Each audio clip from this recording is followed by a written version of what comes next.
кыска тыбыштуу, бирок мааниси чексиз сөз. Ата бабанын жолу, маселенин чечүү жолу, өнүгүү жолу, келечекке жол, ааламга жол. Бүгүн биз мына ушул маанилердин баарын бириктирген физикалык жол, темир жол туурасында сөз кылабыз. Миң жылдан бери биздин жер улуу жибек жолунун борбору болгон. Кервендер Кытайдан Европага ушул тоолордон ашып өткөн. Ата бабабыз сооданы, маданиятты, илимди жол менен алып келген. Бирок 19-кылымда дүйнө өзгөрдү. Кервендин ордун паровоз басты. Албетте, биздин аталар дагы бул маданияттан сыртта калгысы келген жок. 1915 жылы өлкө түштүгүндө Кара суудан Жалал-Абад бекетине чейинки темир жол тилкеси курулуп бүтүп пайдаланууга берилген.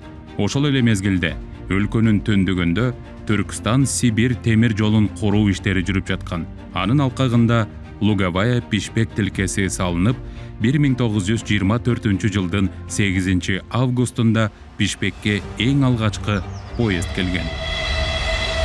Муну менен Кыргызстанда темир жол курулушунун жаңы доору башталып, Кыргыз темир жолунун калыптануу тарыхындагы маанилүү жана даңазалуу барак ачылган. Андан кийин 1929 жылы Кубасай Кызыл Кыя, 1930 жылы Пишпек Фрунзе тилкелери бүткөрүлгөн. Кийинки тилкелер Фрунзе Кант, Жалал-Абад Көк Жаңгак, Кара суу Ош темир жол картасында 1932 жылы пайда болгон. Үч Коргон таш көмүр 1936 жылы, Кант Токмок 1941 жылы, Токмок Быстровка 1942 жылы пайдаланууга берилген.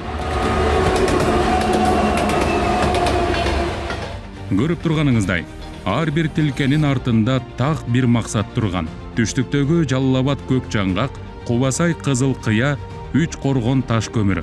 Булардын баары көмүр кендерин иштетүү үчүн салынган. Фрунзе кант тилкеси болсо, кант заводу ишке киргенде гана пайда болгон. Демек, чындыгында Союз биз үчүн толук тармак курган эмес. Ал бизден чийки затты алып чыгуу үчүн жана заводдорго товарды киргизүү үчүн жол курган. Биздин жолдор бүтүн система болгон эмес. Алар башка бир чоң машинанын майда тиштери эле. Анын үстүнө Союз инженерлери болушунча оңой жете турган түздүктө жол курушкан. Мына ушундан уламбы Исхак Разаковдун темир жолду балыкчыга чейин жеткирүү туурасында демилгеси каршылыктарга туш болот. Москвадагы чиновниктердин жообу бир эле болчу. Экономикалык жактан актабайт. Тоону жарып өтүү абдан кымбат, демек пайдасы чыгымдан аз дегенди билдирген.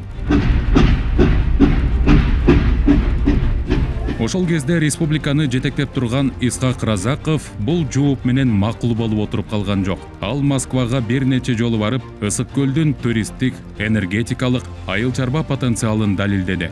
Натыйжада Боом капчыгайын кесип өткөн темир жолдун курулушу башталды. Аны баштоо үчүн уруксат алуу процесси кандай оор болсо, курулушу андан да татаал болду. Аталардын маңдай тери төгүлүп, кетмен күрөк кармаган колдору жооруду. Ошентип 1948 жылы Бишкек балыкчы темир жолу курулуп бүтүп, алгачкы поезд келди. Ал күнү Исхак Разаков да кубанычы койнуна батпай толкунданып сүйлөдү. Эл да толкунданды. 46 жылы өзү Рыбачыдан тосуп алып, ошол жерде абдан чоң митинг болуп, абдан чоң кыргыздарга ушундай чоң бир окуя болгон.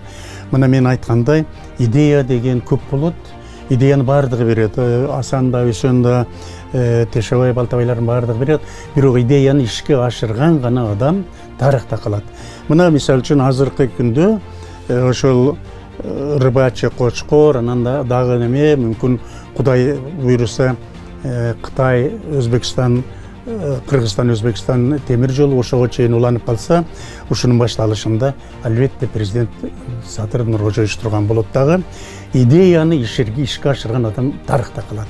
Балыкчы бекети ишке кириши менен Кыргызстанда темир жол куруу 1958 жылы Жалал-Абадтагы Шамалды сай бекетинен 3 коргон ГЭСи үчүн курулган 11 чакырымдай кыска тилкени эске албаганда дээрлик токтогон. Союздун гүлдөп турган учурунда да, андан кийинки эгемендик жылдары да бул иш уланган эмес. Тескерисинче 90-жылдардан кийин Кыргызстандын 42 чакырым темир жолу жарактан чыккан.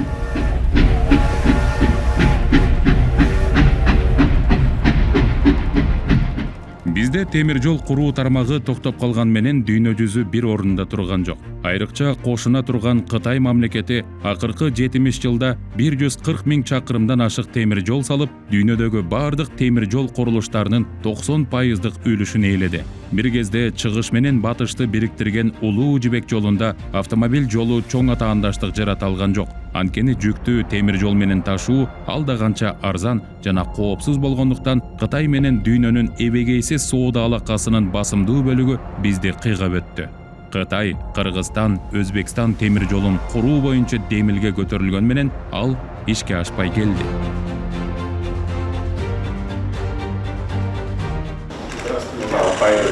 2021 жылдан кийин Кытай, Кыргызстан, Өзбекстан темир жолун куруу боюнча сүйлөшүүлөр жанданды. Бирок бул жол башталгыча Кыргызстан кол коошуруп отурбаш керек эле.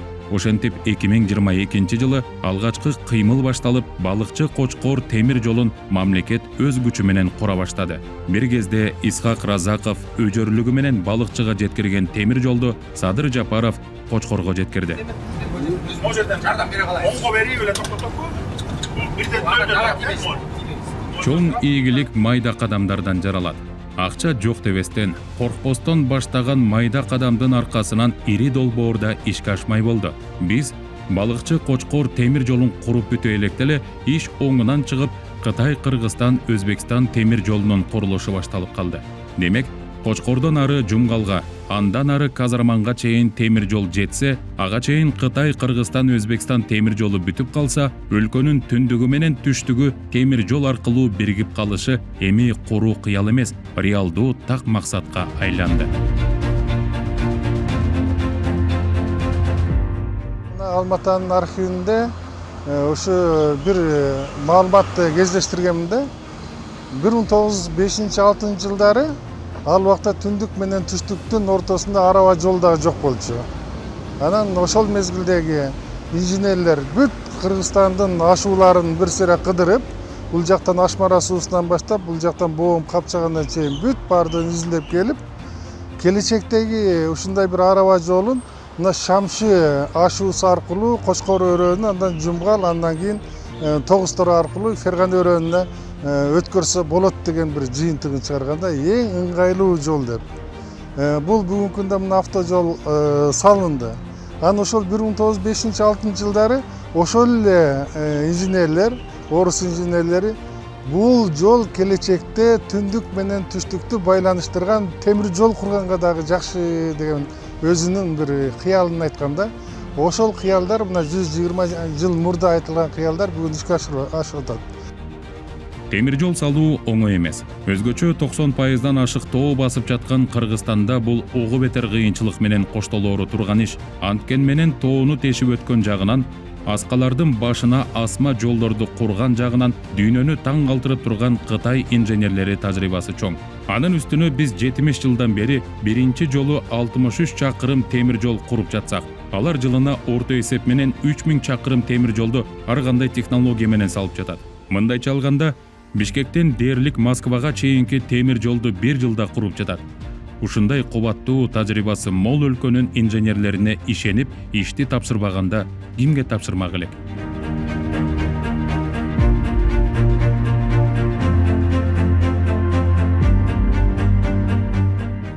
Кытай бүгүнкү күндө дүйнөдөгү өнүгүү боюнча эң алдыңкы мамлекеттердин болуп эсептелет.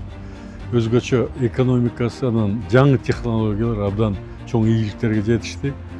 Бүгүн ошо жалпы экономиканын өнүгүүсү боюнча биринчи орунда турат деп айтсак болот. Технология боюнча, жанагы искусственный интеллект боюнча, компьютерлер боюнча биринчи орунда турат дүйнөдө. Бул биздин элибизге, биздин мамлекетибизге абдан чоң пайданы алып келе турган маселе. Кошуна мамлекет болуп 35 жылдан бери мындай мен Олимпос катарында изилдейм да эң чоң ийгиликтер жараткан ошо бүгүнкү күндө Кытай болуп атат. Бирок тилекке каршы учурда темир жолду куруудагы тоо таштын тоскоолдугу бир тең болсо, элдин маанайын башка жакка буруп, кылымдын курулушун токтотуп калуунун аракетин көргөндөрдүн айла амалы бир тең болууда. Тышкы жана ички айрым күчтөр бул ири долбоорду токтотуп калуу үчүн эл арасында анти-Кытай маанайын күчөтүп жатышат. Глобалдык караганда Америка биринчи орунда болгон болсо, Кытай Евразиядагы биринчи экономикага айланды. Албетте, эгер сиздин кошунаңыз ошондой дүйнөдөгү биринчи экономика болгон болсо, жана сиздин кошунаңыздын товарлары сиздин территориядан өткөн болсо, жана ошол өткөрүү үчүн акча төлөгөн болсо, ошондой эле сиз ошол товарларды, технологиялардын өтүшүнө кандайдыр бир түйүндүн борборунда турган болсоңуз, албетте сиздин таасириңиз тескерисинче биз кошуналарга, ошо Кытайга болгон таасирибиз дагы бир нече эсе өйдөлөйт. Ал ошол эле сүйлөшүүлөрдө, дипломатиялык деңгээлде Кыргызстандын статусу өсөт да. Ооба, бир чети сырткы күчтөрдү туура түшүнсө болот. Алар Кытай, Кыргызстан, Өзбекстан темир жолу курулуп бүтсө, учурда алардын өлкөсүнө пайда берип жаткан транзиттик ташуулардын көбү Кыргызстанга ооп кетерине ичи ачышып жатат. Ал эми ушул өлкөнүн суусун ичип чоңойгон Кыргызстан өнүксө, ага жана анын балдарына бакубатчылык болоорун түшүнгөндөргө эмне болгон? Ооба, бул бийликте кимдир бирөөсүнүн өчү бар. Кимдир бирөө бийликке келгиси келет, кимдир бирөөсү ызы-чуу чыгарып керт башына акча тапкысы келсе, айрымдары башка өлкөнүн баш баанегин көздөп жаткандыр. Бирок кандай болгон күндө да канчадан бери кыял болуп келген ири долбоордун ишке ашуусунда жеке амбицияны жерге таштап, кара курсактын кайгысын унутуп, башка жолдо ажыраса да келечектүү түз жолдо биригиш керек эле.